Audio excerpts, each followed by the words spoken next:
रहमतुल्लाह अलैह के पास ना एक बूढ़ी अम्मा अपना बेटा छोड़ गई। तो हजरत साहब ने कुछ 2, 4, 5 महीने रखा। तो बाद में उसकी अम्मा को बुला के कहा कि भाई तू बेवा है, बेटा तेरा यतीम है, मैं नहीं चाहता कि इसका वक्त जाया हो। ये पढ़ने वाला कोई नहीं, सारे नहीं भाई पढ़ने वाले होते। अब यहाँ उलमा बैठे हैं, मैं बेअदब भी ना हो जाऊं। कुछ पूरे 8 साल लगा के भी आ जाते हैं, सनद भी उनके पास होती है, नाराज ना हो जाना, ये तो सब अच्छे लोग हैं। सनद होती है पर पता कोई नहीं होता। ये आला हजरत ने लिखी है बात। सनद होती है, पूरी डिग्री होती है, उस पर कई लोगों के साइन भी होते हैं। तो बहुत सारे तालिब इल्म ऐसे होते हैं जो मदारस में कहते हैं मैं फाजल फलाह हूं, लेकिन कोई शय पास।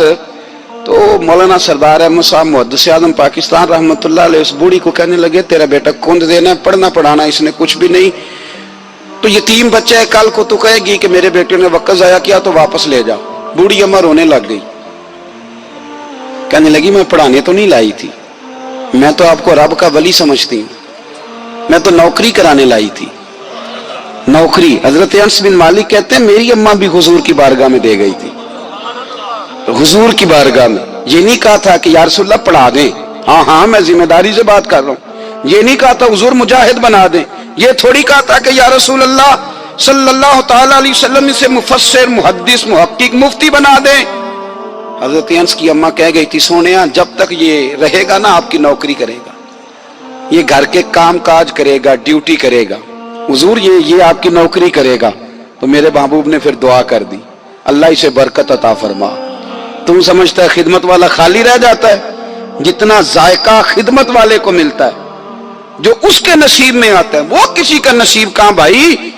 हजरत अनस कहते हैं हुजूर ने दुआ कर दी, बरकत की। मुझे तो खेती बाड़ी आती भी नहीं थी, पर लोगों के बाग में साल में 1 दफा फल लगता था, मेरे बाग में 2 दफा लगता था।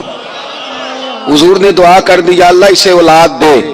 फरमाते हैं मेरे बेटे, मेरे पोते, मेरे नवासे, मेरी बेटियां, फरमाते हैं मैं जिंदा हूं और मेरी 100 औलादे मौजूद हैं।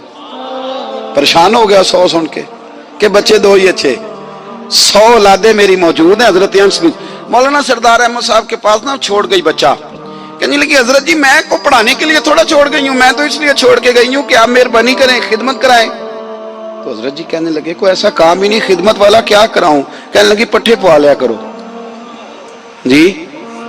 लड़ पेंदे ने, कहने ने बच्चे काम कर दें मदरसे का। हालांकि अब कहां बच्चे काम करते हैं, अब तो गुजर गया दौर, अब तो बच्चे काम कराते हैं। अब बच्चे भी नाराज हो रहे हैं, घूर घूर के देख रहे हैं। सही पहना हूं आपको, बच्चे काम कराते हैं, बच्चे कहां काम करते।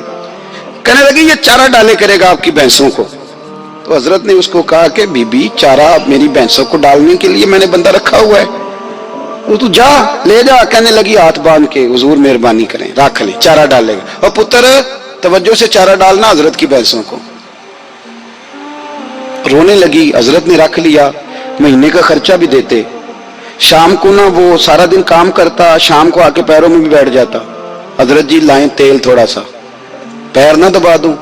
8 साल साथ वाले पढ़ते रहे, ये बेचारा नौकरी करता रहा, मेरा रूप भी नहीं ते मेरा रंग भी नहीं, और मैनू यार मनान दा टंग भी नहीं। कभी कभी ना हजरत बिलाल हबशी फारग होते ना तो नबी पाक की बारगाह में अर्ज करते हुजूर कोई काम तो नहीं, सारे हो गए, हुजूर जाऊं जरा, चले जाते। एक दिन सलमान फारसी कहने लगे या रसूलल्लाह ये बिलाल कहां जाता है। फरमाया जा देख के तो आ।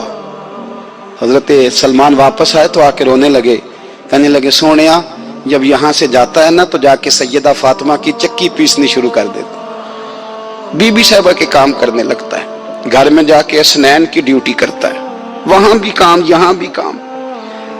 वो चारा डालता रहा, उसने चारा डाला। हजरत मुहद्दिस आज़म की भैंसों को दस्तारे फजीलत का वक्त आ गया, सारे पगड़ियां सजा के आ गए, आज दस्तार होगी। ये ना पीछे होके बैठ गया, चूंकि पढ़ा ही नहीं था तो दस्तार का है कि दस्तार तो उसकी जो पढ़ेगा, हमने तो पढ़ा ही नहीं, हमने तो यार पढ़ा, घर पढ़ा, ड्यूटी करी। हजरत मुहद्दिस आज़म रहमतुल्लाह अलैह के यहाँ जब ऐलान होने लगा ना कि अब दस्तार होगी, तो हजरत ने पहला ऐलान उसका फरमाया। तो मजान ला बंदा कपड़े भी कदी कदी बदल देना, वो कहता है जिस हाल में भी था मैं पलट के देखने लगा कि पढ़ा पढ़ाया तो है, कोई शय नहीं। तो ये माजरा क्या है, पीछे से उठ के आए, تو کہتے ہیں باقیوں کی دستار کسی عالم نے کی, کسی صوفی نے کی, لیکن یہ بھینسوں کو چارہ ڈالنے والا جب آیا تو محدث اعظم نے فرمایا پگڑی کے بال کو کوئی ہاتھ نہ لگائے, یہ ساری دستار میں نے کرنی ہے. اور فرماتے ہیں حضرت بال بھی دیتے جاتے تھے اور آنسو بھی بہاتے جاتے تھے, ماتھا بھی چومتے تھے, اور فرماتے تھے دستار کے بعد چلا تو نہیں جائے گا یار, مجھے تو عبادت بھی نہیں رہ گئی, مجھے تو چابیوں کو بھی نہیں پتا کون سی کہاں رہتی ہے, جائے گا تو نہیں تو رو پڑا کہنے لگا سونے جائے تو وہ جس کے پلے کچھ ہے ہو, آتا جاتا تو ہے کچھ نہیں, مجھے کس نے رکھنا ہے, میں نے کہاں جانا ہے, ادھر کہاں تو ادھر ہی رہوں گا. اس طالب علم کے سارے استاد بھائی کہتے ہیں اس نے دستار کرائی, پڑھا پڑھایا کچھ نہیں, پر جو مسئلہ اڑ جاتا تھا نا, وہ جو اڑ جاتا تھا نا, وہ جا کے اس سے پوچھتے تھے تو کتابیں کھولنے کی ضرورت نہیں پڑتی تھی. حضرت ام سلمہ رضی اللہ تعالیٰ عنہ کہتے ہیں میں نے عرض کی یا رسول اللہ صلی اللہ علیہ وسلم میری بچی بڑی بیمار ہے, تو مجھے کسی نے کہا ہے یہ تھوڑی سی نشے والی چیز ہے, یہ بنا کے تیار کر کے دو صحیح ہو جائے گی, بیمار ہے بچی تو یہ نشے والی چیز ہے, اس کو تیار کر کے دو, تھوڑا نشہ ہے. اگرچہ بعض, میں نے شروع میں کہا, بعض لوگ مریض کو, سخت مریض کو ایسی ادویات جو مجبوری بن جائے اس کی گنجائش اور اجازت دیتے ہیں. محتاط علماء تو اس میں بھی بہت ساری چیزیں پہلے بیان کرتے, لیکن اس نے کہا جی میرا نشہ دینا ہے شفا کے لیے. حضرت ام سلمہ کہتی ہے میرے نبی پاک نے میری طرف دیکھا, میری طرف, تو میں نے کہا یا رسول اللہ آپ کیا فرمانا چاہ رہے ہیں؟ تو نبی پاک نے فرمایا ام سلمہ کبھی ناپاک چیز میں بھی شفا ہوئی ہے, کبھی ناپاک چیز میں بھی, کبھی شراب اور خمر میں بھی شفا ہو سکتی ہے. شفا رب کریم نے رکھی ہے پر شہد کے اندر رکھی ہوئی ہے, شفا اللہ نے رکھی ہے قرآن مجید میں رکھی ہوئی ہے, تو اس میں بھی کبھی یہ حضور نے بیان کیا ہے کہ اس کے اندر شفا ہو سکتی, تو امت کتنی دلیری کرتی ہے جو یہ مشورے دیتی ہے کہ اس کے اندر نشہ ہے, شراب ہے, تو کھانسی چلی جائے گی تو فلانی بیماری چلی جائے گی.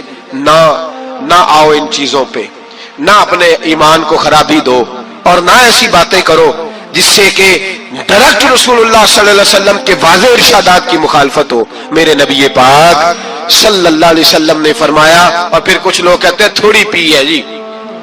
اب تو میں تجزیے میں پڑھ رہا تھا کہ ایسی شراب ایجاد ہو گئی ہے, لوگ شراب پیتے ہیں اور وہ مست بھی رہتے ہیں, کار بھی چلاتے رہتے ہیں, کہتے ہیں جی نہیں ہمارا ذہن معاف نہیں ہوا تو یہ والی صحیح ہے, نشہ نہیں لاتی. میرے نبی پاک صلی اللہ علیہ وسلم نے فرمایا جس چیز کی تھوڑی مقدار, زیادہ مقدار حرام ہے اس چیز کی تھوڑی مقدار بھی حرام ہے, جس کی زیادہ مقدار حرام ہے اس کی تھوڑی بھی.